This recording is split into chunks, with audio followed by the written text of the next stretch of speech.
E3 time! More specifically, E3 2019 time, which, much like the Electronic Entertainment Expo, I shall be covering in 3 parts. The first part will be hopes/predictions, kind of like a tea time. The second part will be me reacting to the Nintendo and Microsoft events, maybe some others if I can fit them in. And the third part will be uploaded about, say, a week after E3, where I'll be discussing the games and potentially some that may have fallen under the radar. The artwork for this E3 2019 series has been done by the artist Loki3K and features my OC Nanka and his OC Purasu gaming together. I think it's adorable and I think it fits the gaming theme of E3. Now, with the intro out of the way, on to the video! Welcome everyone! Souldin the Grin brothers here, and it's time for an episode of E3 time! This first part is going to be discussing my E3 2019 hopes/predictions. It's a bit of a balance, because it's not so much what I'm predicting, but it's also not as out there for hopes, as it were. It's more like reasonable hopes. But this first part is pretty much like a tea time, just focused on E3 2019, and with a different artwork by Loki3K. Let's see, well, of course, much like a tea time, I will be having a tea with this discussion video. And my tea today is Honeybush Acai Berry Punch. It's a Rubios herbal tea. Brew time is 4 to 5 minutes. I brewed this for 4 minutes. It's from the English tea shop. It was one of the teas I got for Christmas as a Christmas present. And let's see, the information on it. A luscious blend of goodness, as this caffeine-free tea packs plenty of rhubarb, honeybush, pomegranate, raspberry, and acai berries. I'm hoping I'm saying that right. It's A-C-A-I. I think it's acai, but, maybe I'll put that in Google Translate, see what it comes out as. But that's the Honeybush Acai Berry Punch tea, and I shall be trying that out later. I realised I forgot to put the little tea container I usually have anywhere near me, so I'll have to keep the book nearby so I can actually remember the name of the tea.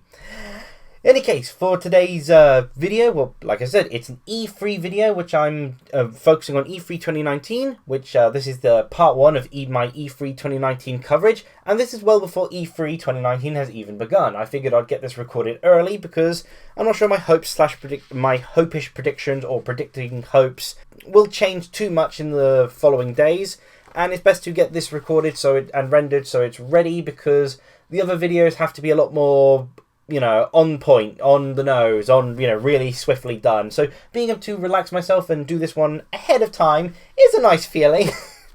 Nice, easygoing feeling. And okay, I have 15 hopes. Not too outlandish hopes to raise. So I best get on with this. E3 2019 time hopes. Let's see, I'll start off with Nintendo hopes. Number 1. Specific Pokemon Sword and Shield info. Well, in general, I'm predicting that there will be Pokemon Sword and Shield info. I'd be amazed if there isn't. But I'm wanting more specific information. I, of course, want to know stuff about the new Pokemon in the region, more of the region in and of itself. But kind of what I'm curious about most of all, or rather wanting to get out of the way, is what's the new exclusive thing? What's the new sort of mechanic they're trying to put into the game? Game Freak love putting in new mechanics like Mega Evolution and such, and I kind of just want to have Armored Evolution deconfirmed because I think that's a terrible idea. What's up with the gym environment sort of thing? What's the unique sort of factor to it? I kind of want that sort of explored and explained and out of the way, so the rest of the information can be more on the unique Pokemon, the new Pokemon being introduced, the story, and other little sort of mini games and side mechanics and characters and all that sort of stuff. Get the mechanic out of the way. Number 2, I want to know Next Level Games' next project, or whatever Retro's other project is. Next Level Games have made Mario Strikers and Punch-Out! And Metroid Prime Federation Force, and I've enjoyed all of those. Yes, even Metroid Prime Federation Force. So I'm very interested in what Next Level Games is working on. There is a new Luigi's Mansion game, so I'm kind of curious if they're working on that or if they're working on something else. I really would like it to be another Punch-Out! Alternatively, I would also be quite happy to know what was Retro working on all this time. I mean, I know they're now working on Metroid Prime 4, but I'd like to know what else they've been working on. I would love a third Donkey Kong Country game, because I've really enjoyed the retro Donkey Kong Country games and the first Donkey Kong Country game by Rare. Haven't played any others. But speaking of Punch-Out! And I guess kind of Donkey Kong Country as well, my third thing for Nintendo related stuff, hopes, is kind of my usual. I'd love to see either a new entry or collection of Project Zero, a new Punch-Out game, a Panel Depon / Puzzle League game with starring Lip and the Fairies, be it the original being properly translated and ported over here, or a new game altogether starring Lip. I'd love to see Balloon Fight. It's so unlikely to happen. I'd love to see a new Balloon Fight entry. I loved every game of Balloon Fight I've played, even the Balloon Fight in Nintendo Land. And Dylan's Rolling Western is rather recent in terms of recent new games coming out, so I'm not big on expecting him at the moment, but I do really like the IP, so a new Dylan's Rolling Western would be great, or just knowing what, I think it's Vanpool who made Dylan's Rolling Western. I'll have that pop up on screen maybe. It'd be nice to know, a new Dylan's Rolling Western would make me happy. And of course, Pokemon's already got announced, and I'm a big fan of Kirby, but I think I could wait a little bit on Kirby. I mean, Kirby's already had a game last year, and I think bide some time with Kirby, maybe let Hal work on some other things before Kirby's big return. But like I said, I mentioned Pokemon, already mentioned Pokemon quite a bit, but there's another game that Game Freak are working on, and that is Town. So my number 4 point is more info on Town. We've got very little about what we know of it so far, but I love the look of it. I love the ideas they presented about your whole town, the whole game being set in one town, but it's being a turn-based RPG, and the citizens of the town aid you in fights depending on your location and stuff. I want to know more info about it, because I'm really interested in that.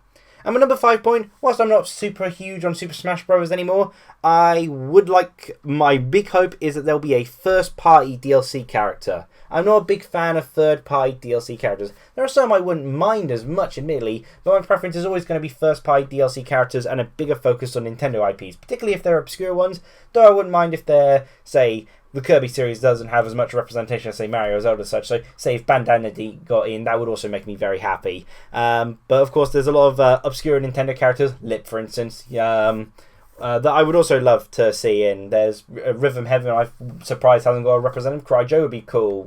Punch-Out could have a second rep, be it King Hippo, Bulbul, Glass Joe, who knows. But I want it to be a Nintendo character announced as DLC for Smash. I think DLC for Smash is very likely to be shown off. But I want it to be a Nintendo one if possible. So let's see, moving on then onto the other sort of company I'm really interested in seeing. For the E3 I am planning on watching Nintendo, Microsoft, Ubisoft and Square Enix, but I probably will only have the time to and data capacity on my laptop to record the Nintendo and Microsoft reactions because they are the bigger events. But I will be keeping an eye on Ubisoft and Square Enix and trying to watch those as well. But my next 5 points are about Microsoft. So I guess this is Microsoft 1 or number 6. Number 6, we'll just go with number 6. Ori and the Will of the Wisps, more info. Ori and the Blind Forest is either my first or second favourite game on the Xbox One. It's in a battle against Recore.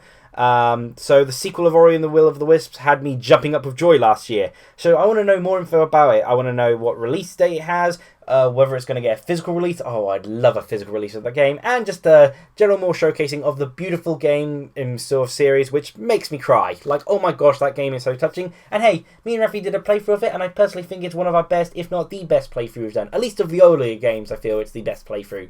So, hey, feel free to check that out. Link in the summary below. Go get that plug in. Number 2, or for the Microsoft stuff. Number 7, Fable 4 confirmation. I mean, I'll even be happy if they just cut out my hopes and dreams now and just say, "Oh no, we're not doing anything with Fable IP," sort of thing. Don't let me keep hoping. I want to have whether Fable 4 is a thing or not confirmed. There are certain hopes I'd like to have. I'd like them to utilise what Fable Legends had started by a pre-Fable 1 really fantasy setting, really focused on that fantasy setting, not the more modern era that we're slowly building up to, the more steampunk stuff. No, go back straight to the fantasy, much like Fable Legends. In fact, you could use a lot of the Fable Legends assets, and make a really great Fable 4 with all the British charm and lightheartedness that the series is known for. I would love to have the confirmation of Fable 4. Or at the very least, a deconfirmation so I can stop hoping. Don't let me keep dreaming like this, it's cruel. Number 8. Showing off of anime-styled games, much like Code Vein, which, on that note, also, I'd like to see more of Code Vein. I mean, I know it's a Bandai Namco thing, but Microsoft has shown it off before. Sony are not present at E3, and they have actually been avoiding showing off anime-styled games. In fact, that really annoyed me about Sony, because they didn't show off anything about Gravity Rush 2. Yes, I was disappointed about Gravity Rush 2, but I didn't know I'd be disappointed by it in terms of how they decided to make the game. But the Gravity Rush series itself, I wanted to see it's Sony's thing, but Sony avoided having anime-styled games. Meanwhile, Microsoft had like Code Vein, Dragon Ball FighterZ, and all that. sort of presented. Bloodstain and all that, they're not afraid to show off the anime-style games, weirdly enough, given that they don't sell too well on their systems. But I'd like to see Microsoft continue that trend. I want to see them supporting the anime-styled games, particularly given Sony's current trend. So more stuff like that, maybe an exclusive announce like that, or maybe, Microsoft being the ones to announce it sort of thing. I like that sort of thing. Microsoft does do good on that. Number 4, exclusives. Possibly IP revivals. I mean, I'd love a revival of Blinks the Cat, or even just like physical classic Xbox games, because they're pretty hard to find, the old Xbox games, at least where I am. I haven't had much luck finding a Blinks the Cat copy. On that note, speaking of exclusives, maybe the new projects, whatever the studios they put on. I mean, they bought out 6, 7 studios recently. I think they made one of them and bought out 6 studios. I'd like to see whatever they're working on, possibly, or hints of what they're working on. I mean, I think a lot of them may be working on projects for the next Xbox, whatever that is. Nextbox would be a pretty cool name, actually. But I'd like to see them actually have some remaining exclusives to announce for the Xbox One as it is, so I have something to look forward to either towards the end of the year or next year, which is exclusive to the Xbox One, to give me an exclusively Xbox One appearance. Because I'm not as enthralled with the Switch, the Xbox One is actually kind of in a way my main gaming platform at the moment. It's the one which feels the most comfortable. There is one issue I do have with it, though, which I hope they do fix with this number 10 hope, which is final hub update, preferably making it better. The Xbox One had a fantastic hub at the start. I really enjoyed the hub it had in 2014 when I got my crystal white Xbox One with Sunset Overdrive. Oh my gosh, Microsoft can't let a good thing stay a good thing though. They kept updating and updating and updating, and it got worse and worse and worse. So I'd like them to finally stop updating the HUD. Give it one last update and leave it alone. You don't need to update to begin with. You had a few features you could have added to it, but you didn't need to overhaul the entire thing pretty much. Just leave it be. When you got a good thing, it's not broken, don't need to fix it sort of thing. You need to learn that, Microsoft. So one last hub update so I can, be comfortable with what the Xbox One is and think, okay, this is what the Xbox One system is like, sort of thing. Okay, and Nintendo and Microsoft have been covered, so I guess I'll just raise my other points, which include a bit of Ubisoft and Square Enix. Again, none of my points are too outlandish, I feel. I try to keep them in very restrained, but I'm not sure I'm comfortable putting them down as predictions. I mean, maybe if I was more daring, but other one. Now, I know someone at Ubisoft, I think it was the director, recently said that they don't think a sequel is in the works. But oh my gosh, I would love a Child of Light 2. It was my favourite game of last gen. It's my favourite game on the Wii U. It's in my top 20, if not my top 15. I love Child of Light, so I would love a Child of Light sequel, and they have been hinting at it. Ubisoft has hinted at it. Maybe the original director isn't involved. Maybe it was just, it hasn't gone past the planning phases, or maybe the pitch for it didn't succeed. But a Child of Light 2 would fill me with joy. The last one was number 11, so this is number 12. Dead or Alive 6 improvements and free content. Now, there are issues with Dead or Alive 6 I'll never be able to overcome. The break blow system isn't something I enjoy. In fact, now that I've completed the story mode, there's actually nothing to keep me to playing Dead or Alive 6 over Dead or Alive 5 last round, aside from the DOA quest mode, which I don't feel has quite as much incentive. Maybe if I was more attached to the newer characters. Diego did have a cool moment, and Nico is fun to play, but it's not enough, really. So at the moment, I feel like I'm returning to Dead or Alive 5 last round, or focusing on something like, say, Soul Calibur 6, or heck, even going back to the Switch and playing Pokken Tournament some more. I would like to see some more improvements to Dead or Alive 6 then, maybe a mode to turn off the break blow. I mean, I would appreciate that. Some new stages. On that note, free content would be nice. They've hinted that they may consider free content. I would like free ambassador content. They've given a lot of points, but there's not much to actually utilise for points, aside from costumes, and I'm kind of got the costumes I kind of need for the most part. I mean, I had to buy Hitomi's pirate costume just to give a Hitomi outfit I actually liked, because there's no Durandal Hitomi costume, which is a real shame. My favourite Hitomi costume didn't return.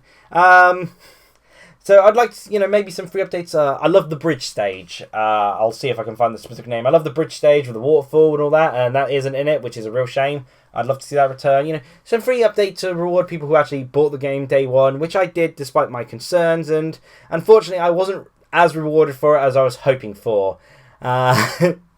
But yeah, Dead or Alive 6 improvement and free content would be really nice to have see announced. Maybe showcasing what the extra DLC character is alongside Mai. Let's see.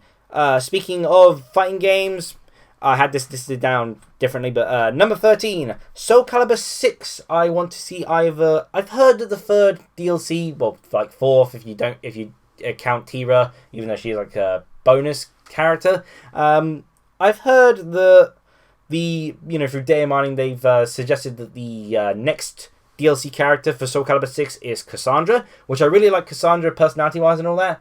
But I'm hoping that my remaining main, well, aside from Pyra, but I don't expect to see her return because she's Soul Calibur 5 and they kind of retconned that. I'd like to see my other main who didn't make it into this game, Lizardman, return for Soul Calibur 6. Either that or I'd like to see a new character revealed. Not a guest character like 2B, but a completely new character. There's not many in Soul Calibur 6. There was only 2, and one of them is a boss character. So I would really like to see a new character designed for Soul Calibur 6, if I don't get my returning Lizardman. So, yeah, that's my hopes regarding Soul Calibur 6. Number 14, again, I swapped the places of this at the last minute because I just figured, hey, the fighting games tied in well enough together. Number 14... I want to see more stuff about Final Fantasy Crystal Chronicles Remastered. I mean, there are other things I could hope for from Square Enix. Maybe Bravely Third or Bravely Default and Second collection on the Switch with improvements to avoid all that really annoying time travel shenanigans. Or even though it's such a core part of it, but it really is annoying and slog to play through the game, or maybe a Children of Mana styled game. There's many things I could hope for. So, but I'm going a more realistic hope. Final Fantasy Crystal Chronicles Remastered has been announced. I believe it is supposed to be for this year, and I'd like to see more on that. Some more improvements to it and all. Maybe a way so you can't accidentally lock yourself into the game where you can't actually proceed to complete it. That was a really annoying thing that you could end up accidentally doing. But I'm a big fan of Final Fantasy Crystal Chronicles and its more direct sequel, not the, was it Echoes? I think it was Echoes. The one which actually played like Final Fantasy Crystal Chronicles rather than the single-player focused Rings of Fate. I believe Rings of Fate was the single-player one. In any case, I'd like to see more of Final Fantasy Crystal Chronicles Remastered. I'm hyped for it, and Rafi is especially hyped for it. And it was a game that my brothers and I have had a really fun time remembering and enjoying it. And Kiros being a complete douche and turning invisible as a Yug right next to the guy about to explode. Funny enough, the Lilty couldn't get away, given he was the one who held the chalice, so he dropped in front of the exploding guy. Okay, and my final hope is lots of non-open world games announced, or focused on. I am not a fan of open world games, and it's been such a big drive of the industry. I'd like to see non-open world games, plenty of them, particularly if they're like third-person action adventure / platforming games. I'd like that sort of genre keeps bleeding into, or RPG keeps bleeding into the open world genre. I'd like a more linear, or even only just semi-open world, or Metroidvania, so long as it's not full-on open world. Not like your Grand Theft Autos, your Witcher, or stuff like that, or insert other games here. I guess recent one would be like Days Gone or something like linear games. I like my games linear. I barely complete games as it is. Again, I prefer shorter games. But I'd like my games linear in particular. I don't want it open world. And so those are my 15 hopes for E3 2019. And now this is the, let me actually remember, having Honey Bush Acai Berry Punch Tea. Let's try it.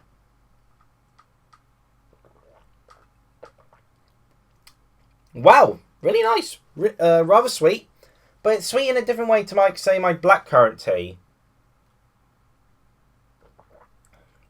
It does have a punch, a bit of a weaker punch. I feel I needed to brew it for the 5 minutes to get that stronger punch, but it does try a punch. It's just a bit of a soft punch.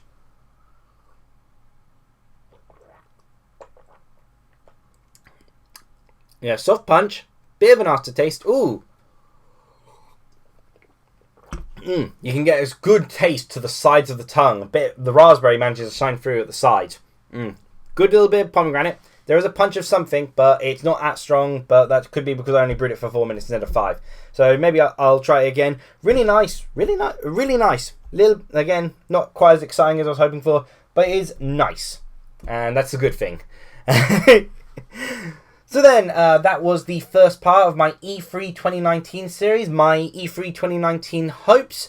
I hope you enjoyed this video, and feel free to comment below what you're hoping for or predicting for E3 2019. I hope you'll enjoy the other two parts of this E3 2019 series, and I hope you enjoy E3. Cheerio!